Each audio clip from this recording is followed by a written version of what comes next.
Hey, sports fans, Larry Eater, RunBlogRun. This is the epilogue of Athletics Chat 44. We know it's your favorite program, and you know the drill. Stuart Weir in Oxford, England, the intellectual capital. Larry Eater, moi, in Fort Atkinson, Wisconsin, the cheese and dairy capital of the world. And we get together once a week for 40 to 45 minutes, depending on how much time producer Mike Deering gives us.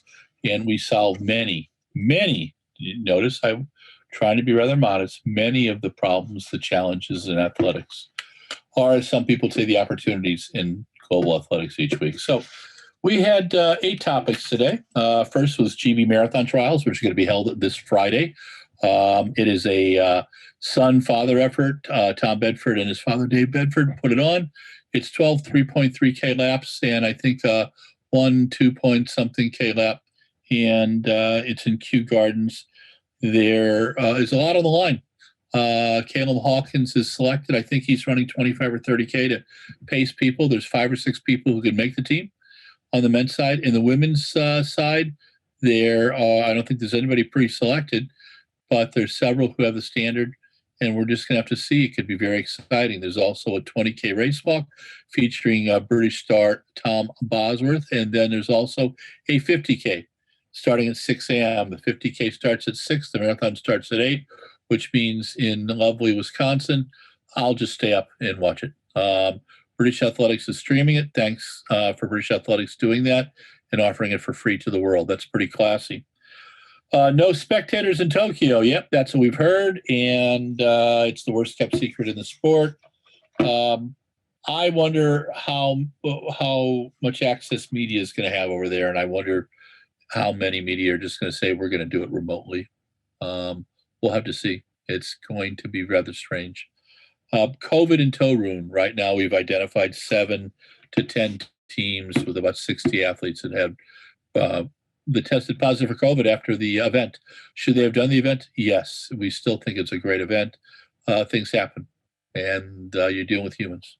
We're going to be dealing with this between 2022 and 2023, and we're going to have outbreaks of some type of pandemic for the rest of our lives. It is the power of us telling Mother Nature to screw off. And when you get around the world in 128 hours, yes, a lot of people can get sick because you could put sick people out there if you needed to.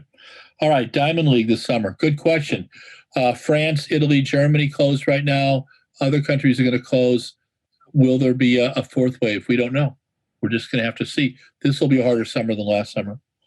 Relays, why so big? People working together is the closest to team thing. Great Britain and UK have a great tradition.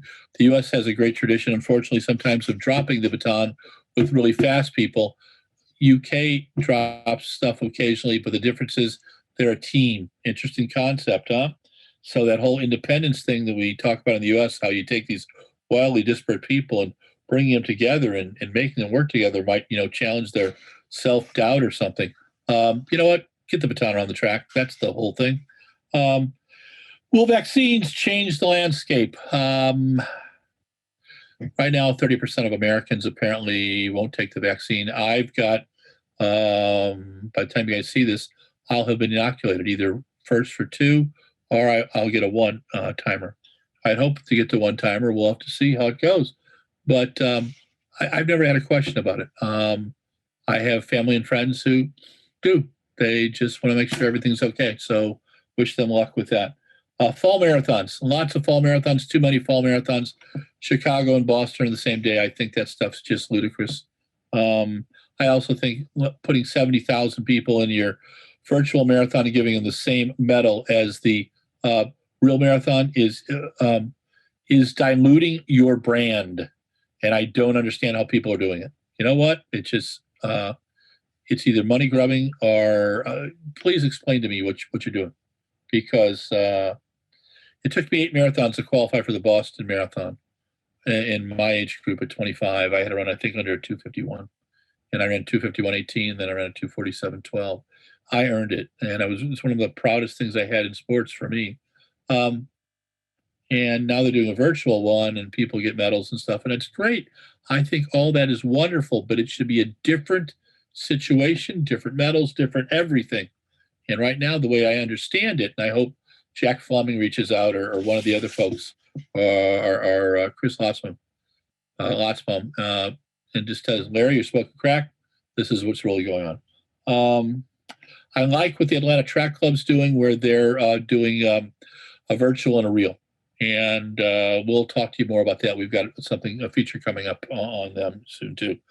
Elite Spring Marathons, the folks in Berlin just did one yesterday.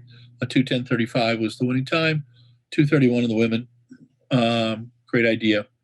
If we can do boutique track meets, we can do boutique marathons.